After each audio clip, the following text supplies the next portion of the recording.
ఈ మాత్రం సౌందర్యానికే ఇంత దాసులు అయిపోయావే, ఇంతకన్నా లోకోత్తరమైన సౌందర్యాన్ని చూస్తే ఇంకేమైపోతావో.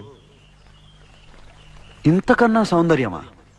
ఉండదు కాక ఉండదు. అరే ఉందనుకో ఏం చేస్తావు అంటున్నాను. అరే అనుకోవడానికి ఆస్కారమే లేదు అంటున్నా. అరే ఒకవేళ ఉంటే ఏం చేస్తావు అంటున్నాను. ఇంతకన్నా ఆనందప్రదమై, ఆద్యంత రహితమై, అనంతమై, నా హృదయమంతా నిండి నన్ను తనలో నింపుకునే సౌందర్యమై ఉంటే అరే ఉండదయ్యా స్వామి. అరే ఉంటే ఏం చేస్తావయ్యా? ఆ సౌందర్యానికే దాసోహం అంటాను. అయితేరా చూపిస్తాను.